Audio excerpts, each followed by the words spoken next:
Pagi itu, sinar matahari menyusup lembut ke dalam kamar tidur kami melalui celah-celah tirai jendela. Aku sedang merapikan dasi suamiku, seperti biasanya, setiap kali ia akan melakukan perjalanan dinas keluar kota. Namanya Arman, pria yang selama ini kupercaya sepenuh hati. Kami telah menikah selama 7 tahun, dan selama itu pula aku selalu berusaha menjadi istri yang mendukung, memahami kesibukan dan tanggung jawabnya sebagai manajer di sebuah perusahaan besar. Sayang, aku harus berangkat lebih awal hari ini. Ada perjalanan dinas ke Surabaya. Meeting penting dengan klien besar. Aku pergi sama tim marketing, katanya sambil memeriksa ponsel dan dokumen yang ia masukkan ke dalam tas kerjanya. Aku mengangguk sambil tersenyum. Jaga kesehatannya, jangan lupa makan. Jangan terlalu capek. Ia mencium keningku dan berkata, aku pasti kabari kamu begitu sampai hotel. Sejak awal pernikahan, aku terbiasa dengan rutinitas ini. Arman memang sering melakukan perjalanan dinas, dan aku jarang ikut campur dalam urusan kantornya. Toh, aku sendiri cukup sibuk mengurus bisnis butik warisan keluarga dan juga perusahaan milik ayahku yang kini sebagian tanggung jawabnya dipercayakan padaku. Kami hidup berkecukupan, tinggal di rumah besar yang nyaman, dengan 2 mobil pribadi dan beberapa karyawan termasuk pembantu yang dulu pernah bekerja pada kami, namanya Sari. Sari bekerja di rumah kami selama hampir 3 tahun. Ia perempuan muda, rajin, dan sopan. Tapi setahun lalu ia tiba-tiba mengundurkan diri. Alasannya saat itu sangat menyentuh hati. Ibunya di kampung sakit keras dan ia harus pulang untuk merawatnya. Aku memahami dan menghargai keputusannya. Bahkan aku memberi uang tambahan untuk membantunya. Setelah kepergiannya, aku tak pernah mendengar kabarnya lagi. Tak ada yang mencurigakan. Sampai hari itu, Arman pergi pagi-pagi sekali. Mobil dinasnya dijemput oleh sopir kantor, begitu katanya. Aku mengantarnya sampai pintu, mengucapkan doa dan berharap ia selamat sampai tujuan. Lalu aku kembali ke dalam rumah, memulai aktivitas harian dengan perasaan tenang seperti biasanya. Siang itu, aku sempat menelepon Arman, tapi tak diangkat. Kumasukkan pesan WhatsApp, sudah sampai Surabaya belum? Gimana perjalanannya? Tak ada balasan. Kupikir mungkin ia sedang sibuk, jadi aku tak mau mengganggu. Kupilih fokus mengurus karyawan butik yang baru saja membuat kekacauan stok barang. Hari itu berlalu biasa saja, dan malam harinya aku pun tertidur tanpa sempat berbicara dengannya. Besok paginya, aku mulai sedikit khawatir karena belum juga mendapat kabar darinya. Tapi kekhawatiranku berubah menjadi kejutan besar ketika pukul 9.30 pagi, telepon rumahku berdering. Halo, ini dengan Ibu Evi Susanti? Suara dari seberang terdengar tegas, seorang laki-laki. Iya, betul. Dengan siapa ini? Saya dari RS Medika Nusantara, Bu. Kami ingin menginformasikan bahwa suami Ibu, Bapak Arman, baru saja dilarikan ke rumah sakit kami karena mengalami kecelakaan lalu lintas. Dunia seakan berhenti berputar sesaat. Jantungku berdetak kencang, tanganku gemetar memegang gagang telepon. Apa yang terjadi? Bagaimana kondisinya? Beliau mengalami luka cukup parah, tapi saat ini sudah ditangani di ruang ICU. Mohon Ibu segera datang ke rumah sakit. Tanpa pikir panjang, aku ambil tas dan kunci mobil. Segala kekhawatiran menguap jadi rasa panik dan takut. Selama perjalanan, pikiranku kacau. Bukankah dia bilang ke Surabaya? Kenapa dia ada di rumah sakit di Jakarta? Saat aku tiba di rumah sakit, aku langsung menuju ruang IGD. Seorang perawat membimbingku ke ruang tunggu ICU. Kami sedang menstabilkan kondisinya. Luka di bagian dada dan kakinya cukup serius, tapi tidak mengancam nyawa. Ibu bisa tenang dulu, kata perawat itu dengan lembut. Aku duduk di kursi tunggu, mencoba mengatur napas. Tapi ketenanganku tak bertahan lama. Dari ujung lorong, aku melihat seorang wanita didorong dengan kursi roda oleh suster lain. Wajahnya penuh luka memar, tapi aku langsung mengenalinya. Itu Sari. Mataku membelalak. Apa yang dia lakukan di sini? Kenapa dia ada di rumah sakit yang sama? Dan kenapa dia terlihat seperti baru saja mengalami kecelakaan juga? Aku berdiri, menghampirinya. Sari? Perempuan itu tampak terkejut melihatku, lalu menunduk dengan gugup. Tak sepatah kata pun keluar dari mulutnya. Kenapa kamu di sini? Kamu juga kecelakaan? Kamu bareng siapa? Tanyaku dengan nada bergetar. Sari hanya menggigit bibirnya, menahan air mata. Saat itulah suster yang mendorong kursi roda berkata, "Maaf, Bu. Ini pasien yang satu mobil dengan Bapak Arman."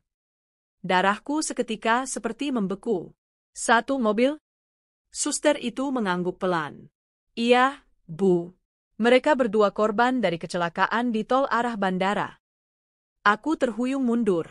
Lututku lemas. Bagaimana mungkin? Suamiku bersama Sari? Bukankah dia sedang perjalanan dinas? Kenapa dengan Sari? Bukankah dia sudah pulang kampung? Pertanyaan-pertanyaan itu menyesaki dadaku. Ingin rasanya aku berteriak, tapi aku menahan semuanya. Untuk saat itu, aku butuh jawaban, bukan emosi. Tapi satu hal mulai merayap dalam hatiku, ada kebohongan besar yang selama ini tersembunyi. Hari itu, semuanya mulai runtuh. Aku menatap pintu icu tempat suamiku dirawat. Tak ada lagi rasa khawatir di dadaku. Yang ada hanya campuran marah, kecewa, dan perasaan dikhianati. Kenapa dia berbohong? Dan kenapa dengan Sari? Perjalanan dinas itu hanya kamuflas. Dan ternyata, selama ini aku hanya dibutakan oleh kepercayaanku sendiri. Tapi ini baru permulaan. Masih banyak rahasia yang belum terungkap, dan aku bersumpah akan mengungkap semuanya, satu persatu. Aku berdiri di depan pintu icu rumah sakit dengan perasaan yang tidak bisa aku definisikan. Mataku menatap kaca buram yang memisahkan aku dengan tubuh suamiku yang kini terbaring di dalam. Suara monitor detak jantung dan langkah kaki para perawat terdengar sayup-sayup. Tapi di kepalaku, hanya ada satu suara yang menggema berulang kali, Sari satu mobil dengan Arman. Setelah beberapa menit dia membatu, aku menghampiri perawat yang tadi menyambutku. Maaf, saya ingin tahu lebih jelas soal kecelakaan itu, siapa saja yang ada di dalam mobil, tanyaku. Perawat itu terlihat ragu sejenak, lalu berkata pelan, kami mendapat laporan dari polisi lalu lintas yang mengevakuasi korban, Bu. Mobil itu hanya berisi 2 orang, Bapak Arman dan wanita bernama Sari. Mereka mengalami kecelakaan di tol Cengkareng arah bandara, sekitar pukul 5 pagi. Aku mencengkeram pegangan kursi terdekat. Bandara? Bukankah dia bilang ke Surabaya naik mobil kantor? Kenapa justru menuju bandara pukul 5 pagi? Kenapa berdua saja dengan Sari? Kepalaku mulai dipenuhi kemungkinan-kemungkinan mengerikan. Hatiku seperti diremas. Aku tak sanggup lagi menunggu. Dengan langkah cepat, aku menghampiri ruang perawatan tempat Sari dibaringkan. Ia belum sadar sepenuhnya, tapi saat aku membuka pintu, matanya perlahan terbuka. Bu? Katanya lirih, seolah ketakutan setengah mati. Aku mendekat. Jangan pura-pura. Katakan yang sejujurnya, Sari. Kenapa kamu bisa ada satu mobil dengan suamiku? Bukankah kamu bilang ibumu sakit? Kenapa kamu bisa ada di Jakarta, bukan di kampung? Wajahnya langsung dibanjiri air mata. Maaf, Bu. Saya nggak bermaksud, saya hanya terjebak. Awalnya saya nggak tahu, tapi kemudian, saya. Jawab dengan jelas. Kalian mau kemana pagi-pagi menuju bandara? Suaraku meninggi. Sari menggigit bibirnya dan terisak. Kami mau liburan ke Bali, Bu. Darahku seketika naik ke ubun-ubun. Apa? Saya tahu saya salah, Bu. Tapi saya sudah menjalin hubungan dengan Pak Arman sejak saya masih kerja di rumah Ibu. Saya nggak pernah maksud nyakitin Ibu, tapi saya sayang dia dan dia janji akan menceraikan Ibu kalau semuanya tenang. Aku mundur beberapa langkah. Seluruh tubuhku gemetar. Jadi kamu keluar dari rumah ini karena kamu ingin tinggal diam-diam dengan suamiku? Tanyaku dengan nada dingin. Sari mengangguk pelan. Dia yang menyewa apartemen untuk saya, semua biaya dari dia, katanya dia merasa dikekang dan nggak dihargai oleh Ibu karena Ibu lebih sukses. Aku menahan napas panjang. Sukses? Dikekang? Bukankah semua kekayaan ini berasal dari perusahaan ayahku? Bisnis keluarga yang kini menopang hidupnya, rumahnya, semua fasilitasnya? Kemarahan itu menumpuk seperti gunung api yang siap meletus. Tanpa bicara lagi, aku keluar dari ruang rawat Sari. Mataku berair, bukan karena sedih, tapi karena kemarahan yang luar biasa. Rasanya tubuhku panas, dadaku sesak. Aku berjalan ke arah ruang administrasi dan mencari informasi tambahan. Seorang petugas rumah sakit membenarkan bahwa kamar VIP untuk Sari ditanggung oleh Bapak Arman. Tentu saja. Aku kemudian menemui dokter jaga yang menangani Arman. Ibu adalah istrinya? Aku mengangguk. Kondisinya saat ini stabil tapi butuh pemantauan 24 jam. Kami butuh persetujuan untuk tindakan lanjutan. Aku menatap dokter itu dengan tatapan kosong. Saya tidak ingin tahu lebih lanjut. Biarkan dia diurus oleh siapapun yang dia percayai. Saya sudah tidak bertanggung jawab atas orang itu. Tapi Bu, sebagai istri, saya akan segera mengurus perceraian. Mulai hari ini, dia bukan tanggung jawab saya. Aku meninggalkan rumah sakit dengan langkah tegak, meskipun hatiku masih hancur. Air mata jatuh satu-satu di pipi, tapi aku tak berusaha menghapusnya. Sesampainya di rumah, aku langsung menghubungi pengacara keluarga. Pak Darto, tolong bantu saya urus surat gugatan cerai. Sekarang, di ruang kerja, aku melihat foto pernikahan kami tergantung manis di dinding. Tanpa ragu, aku mencabutnya dan melemparkannya ke lantai. Kaca bingkai pecah, dan serpihannya tersebar ke seluruh lantai. Hari itu, aku merasa seperti kehilangan segalanya. Tapi di balik kehancuran itu, perlahan tumbuh kekuatan. Aku bukan wanita yang akan menangis dan pasrah. Dan tidak ada yang bisa mempermainkanku, tidak Arman, tidak Sari, tidak siapapun. Aku bersumpah, mereka akan menyesal pernah mengkhianati perempuan sepertiku.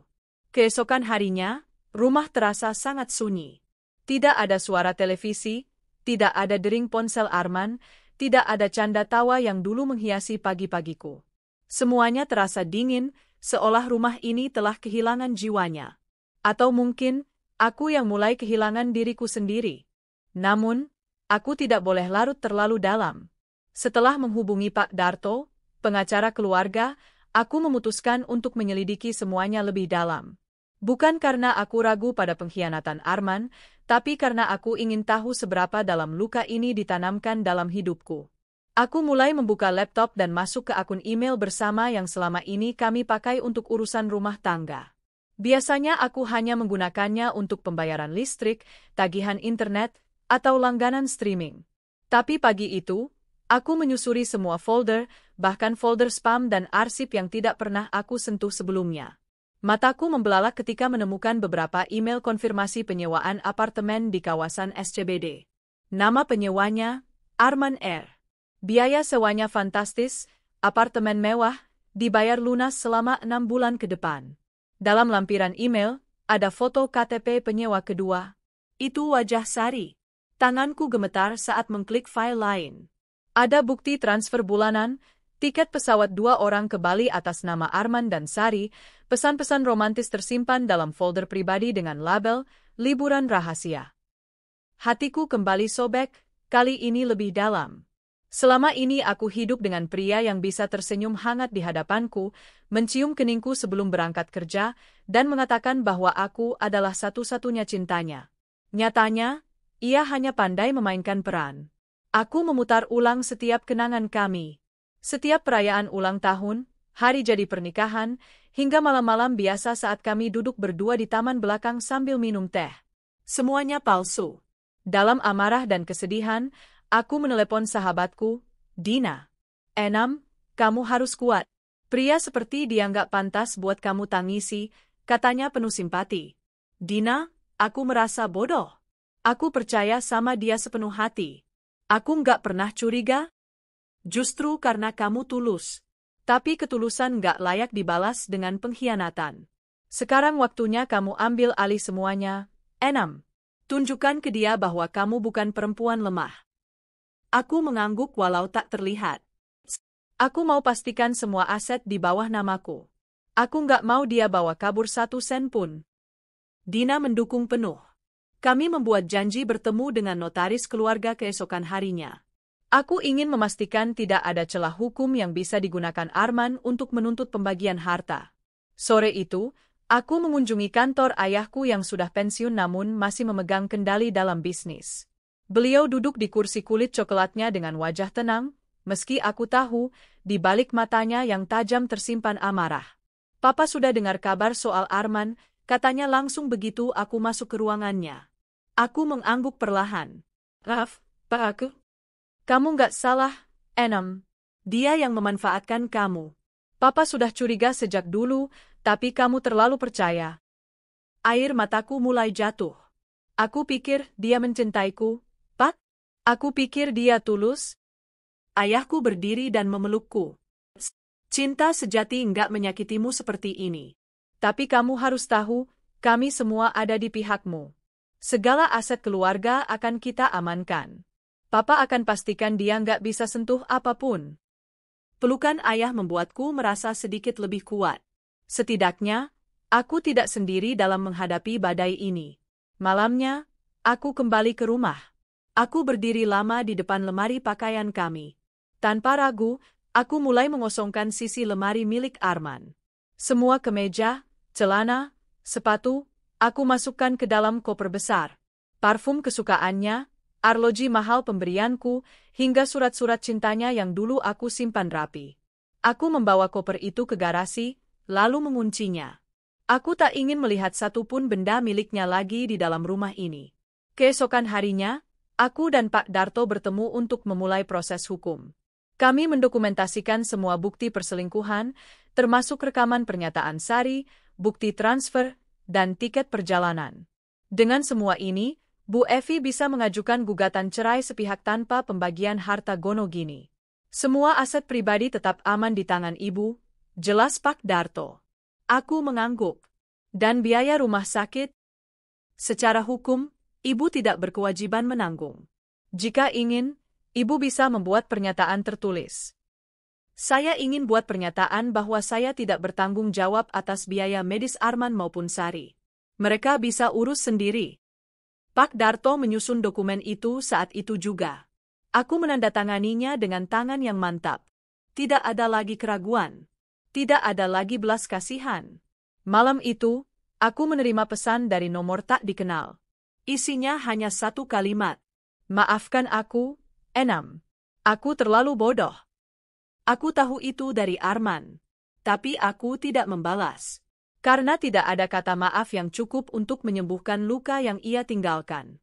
Hari-hari berlalu dengan cepat, tapi luka di hatiku tak kunjung sembuh. Bahkan setelah memulai proses perceraian, malam-malamku tetap dihantui bayangan pengkhianatan. Kadang aku terbangun di tengah malam, masih berharap semua ini hanya mimpi buruk. Tapi kenyataan terus menamparku. Aku mencoba menyibukkan diri di kantor.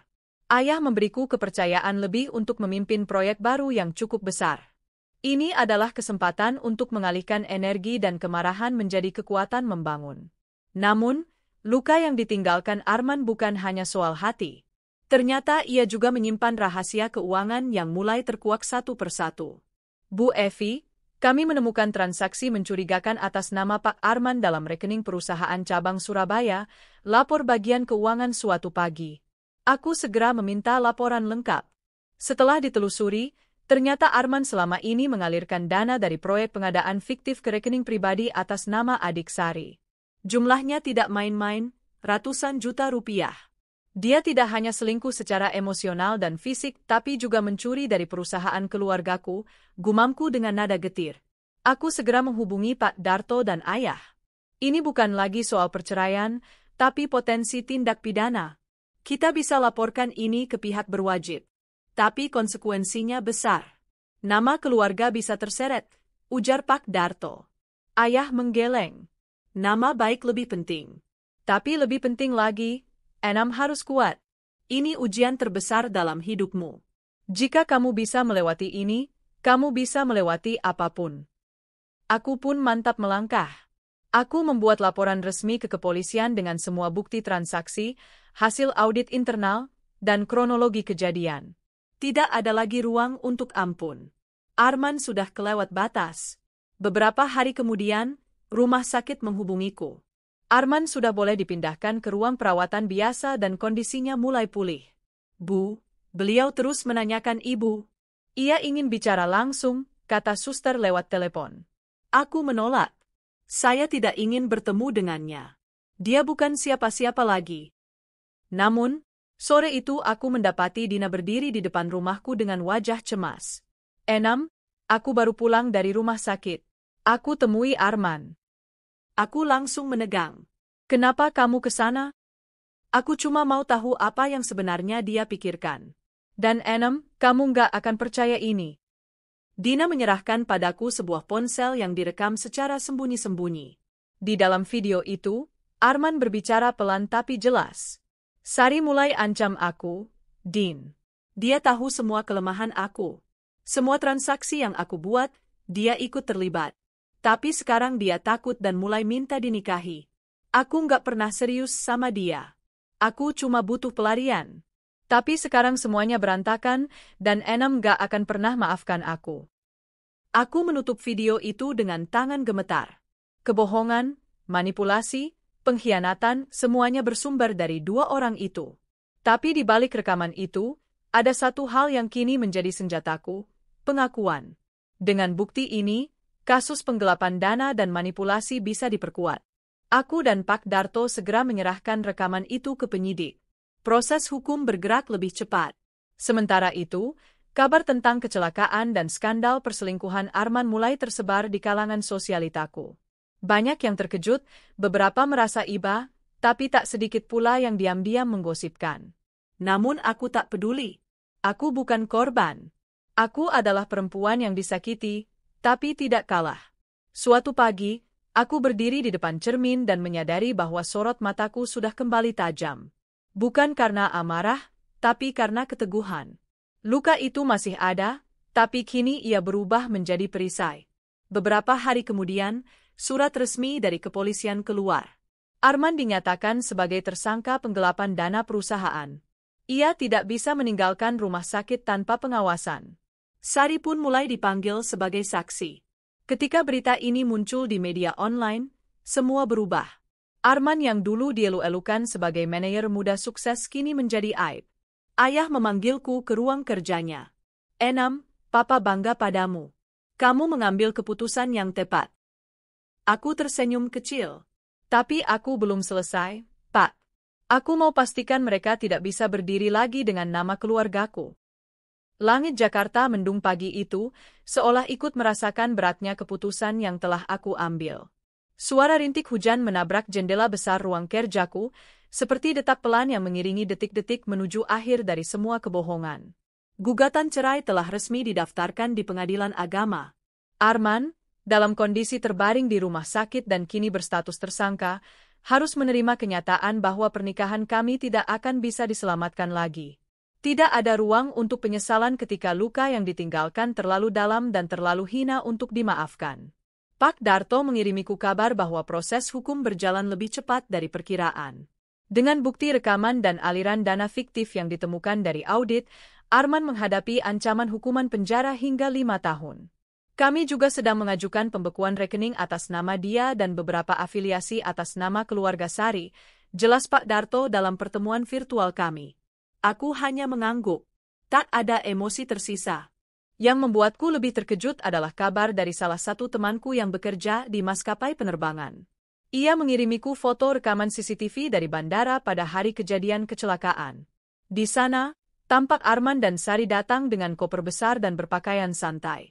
Wajah mereka terlihat bahagia, seolah hendak pergi bulan madu. Foto itu viral di media sosial setelah seseorang dari rumah sakit membocorkannya. Komentar publik langsung menyerang keduanya. Suami tak tahu diri, pengkhianat harta istri, hingga pelakor kelas pembantu, menjadi sorotan utama. Aku tidak ikut membalas atau mengklarifikasi. Biarkan saja opini publik berbicara. Aku sudah terlalu lelah untuk melawan semua omong kosong itu. Yang aku lakukan adalah fokus ke pemulihan diriku sendiri. Aku mulai kembali yoga, terapi, dan memperkuat ikatan dengan keluargaku. Ayah dan ibu tak pernah lelah memberiku dukungan, dan Dina selalu datang setiap akhir pekan untuk menghiburku dengan canda dan kisah konyolnya. Suatu hari, aku menerima pesan tak terduga dari pengacara Arman. Ia memohon agar aku menjenguk Arman sekali saja, karena ia merasa depresi dan menolak makan selama beberapa hari terakhir. "Maaf, saya tidak tertarik melihat wajah pria yang sudah menampar harga diri saya," jawabku tegas. Namun rasa penasaranku tumbuh. Aku ingin tahu seperti apa wajah pria itu sekarang. Pria yang dulu kucintai sepenuh hati, yang kini menjadi sampah dalam hidupku. Maka aku menyuruh salah satu stafku, Lila, untuk datang ke rumah sakit secara diam-diam dan merekam kondisi Arman dari kejauhan. Hasilnya, Arman tampak lebih kurus, lemah, dan tak terurus. Tapi yang lebih mencolok dari fisiknya adalah pandangan matanya. Kosong. Tak ada lagi kesombongan, hanya penyesalan yang mematikan. Lila sempat mendengar percakapan Arman dan ibunya yang datang menjenguknya sambil menangis. "Kenapa kamu hancurkan semuanya, Men? Evie itu istri terbaik yang kamu bisa dapatkan. Kamu pikir pelakor itu lebih berharga dari keluarga?" Arman tak menjawab. Ia hanya meneteskan air mata. Aku menonton rekaman itu dengan datar. Aku sudah selesai bersedih. Sekarang saatnya aku melangkah lebih jauh, menjadi versi terbaik dari diriku yang telah dikhianati. Sementara itu, Sari dilaporkan kabur dari apartemen yang dulu disewa oleh Arman. Tetangganya mengatakan ia pergi tengah malam, membawa semua barang berharga. Beberapa orang berspekulasi bahwa ia akan menghilang dari Jakarta agar tidak terseret kasus hukum. Polisi pun mulai mencari keberadaannya sebagai saksi kunci kasus penggelapan dana. Karma sedang bekerja dengan cara yang indah. Hari persidangan pertama akhirnya tiba. Aku datang dengan busana hitam sederhana tapi anggun, dengan rambut disanggul dan wajah penuh keyakinan. Arman hadir dalam kursi roda, dengan tangan diperban dan wajah pucat. Ia tidak berani menatap mataku. Hakim membuka sidang dengan pembacaan gugatan cerai dan semua tuduhan yang menyertainya. Ketika diminta untuk memberikan pernyataan, Arman hanya berkata pelan, "Saya menerima semua keputusan Ibu Evie. Saya bersalah." Hakim mencatat pernyataan itu. Proses perceraian pun berjalan lancar. Tidak ada negosiasi, tidak ada harta yang dituntut. Saat keluar dari ruang sidang, wartawan sudah menunggu di depan gedung. Mereka menyorotku dengan kamera dan mikrofon. "Bu Evie, bagaimana perasaan Anda setelah gugatan cerai diterima?" Aku menatap lensa kamera dengan mantap. "Saya hanya ingin mengatakan satu hal, jangan pernah remehkan perempuan yang disakiti. Karena dari luka itu, kami belajar berdiri lebih kokoh." Jawabanku menjadi kutipan di berbagai portal berita. Banyak yang mengapresiasi ketegaranku, dan banyak perempuan lain yang menghubungiku melalui media sosial, membagikan kisah mereka sendiri. Malam itu, aku duduk di balkon rumah sambil menatap bintang. Untuk pertama kalinya dalam beberapa bulan terakhir, aku bisa bernapas lega. Pernikahan ini memang sudah mati. Tapi hidupku baru saja dimulai kembali. Beberapa minggu setelah sidang perceraian, hidupku mulai terasa lebih damai.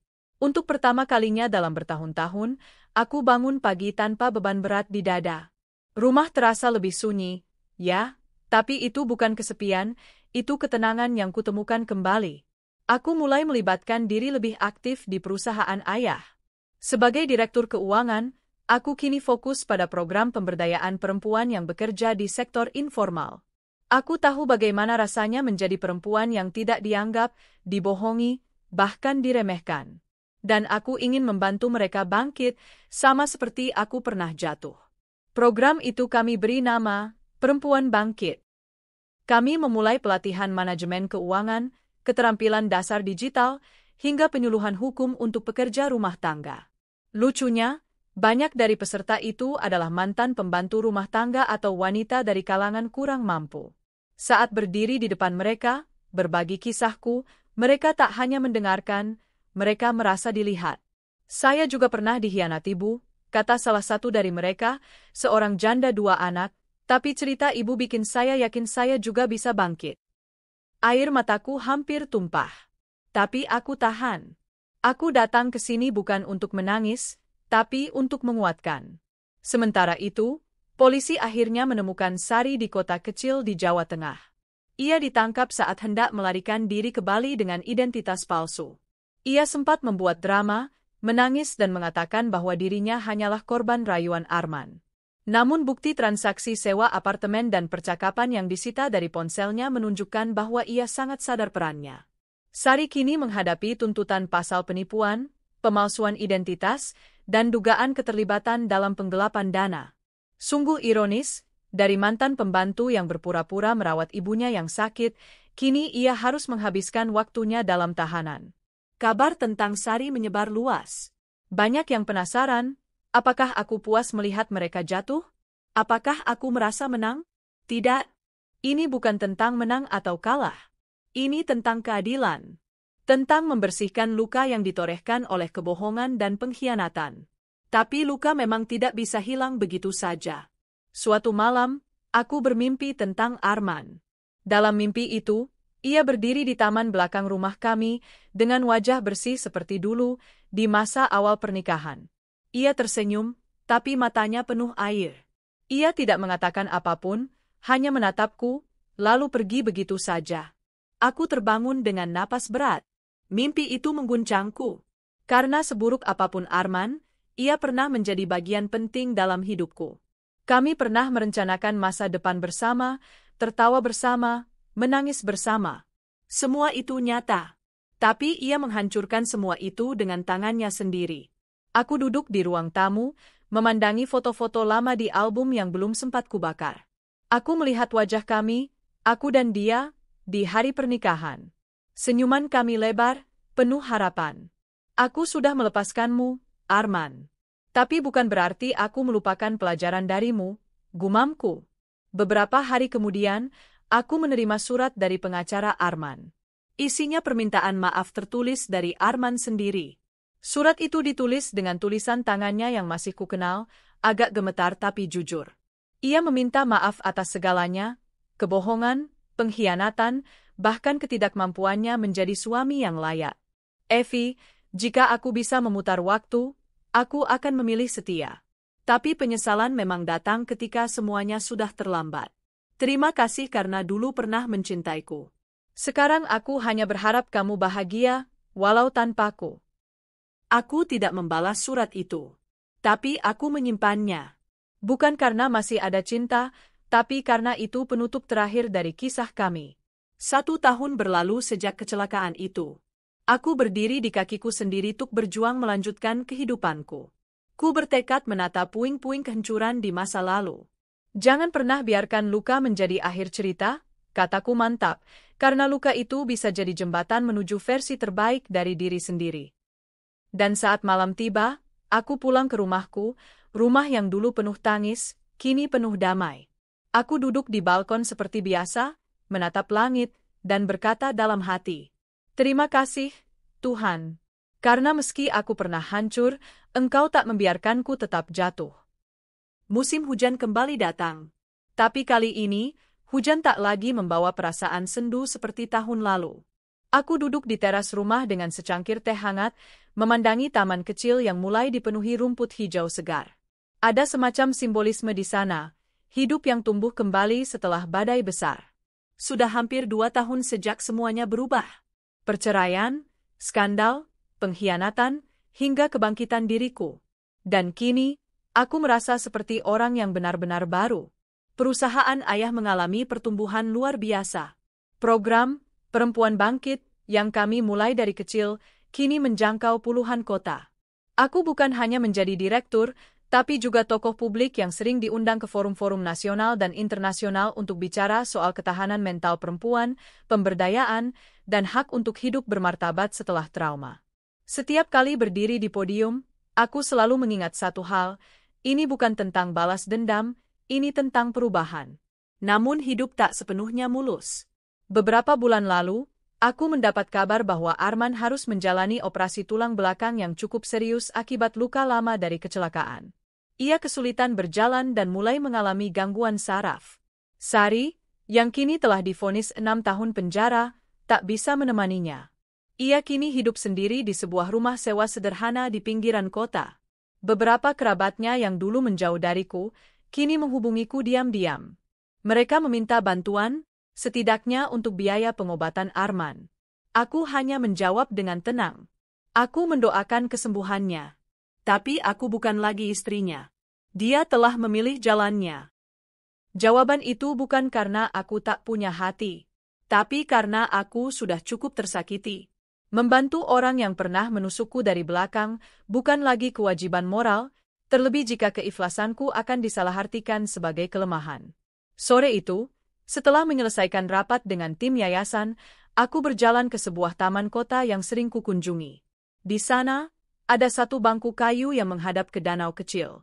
Di sanalah aku sering merenung, menulis jurnal, dan berbicara dengan diriku sendiri.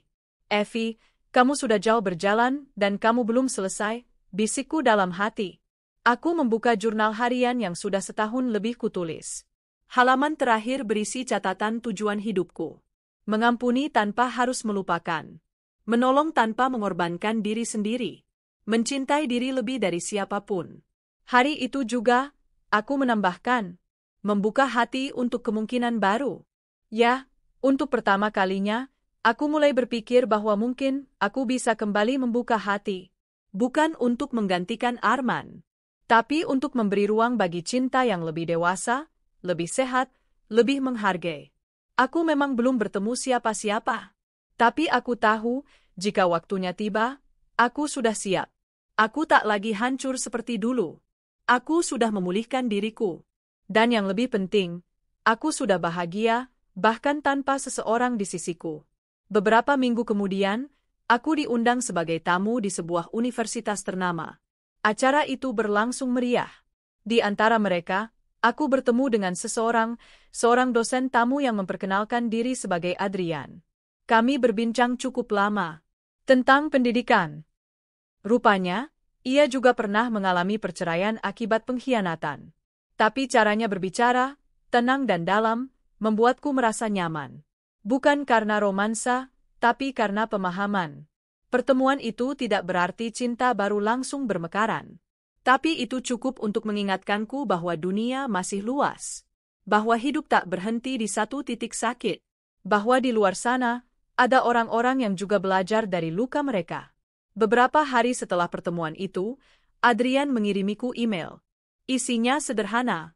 Terima kasih untuk obrolan menyenangkan kemarin. Kamu mengingatkanku bahwa keberanian tidak selalu tentang bertahan, tapi juga tentang melepaskan. Semoga kita bisa bertemu lagi dalam forum yang sama. Aku membaca email itu sambil tersenyum. Tak terburu-buru membalas. Karena kali ini, aku tak butuh validasi siapa-siapa untuk merasa cukup. Aku sudah menjadi rumah bagi diriku sendiri. Malam itu, seperti biasa, aku duduk di balkon. Tapi kali ini, langit lebih cerah. Bintang-bintang muncul satu persatu. Dan untuk pertama kalinya, aku merasa hidupku bukan lagi sisa-sisa dari masa lalu, tapi sebuah kanvas baru. Kupandangi langit dan berbisik. Terima kasih, Tuhan. Karena dari semua kehilangan, Kau beri aku anugerah terbesar, diriku sendiri.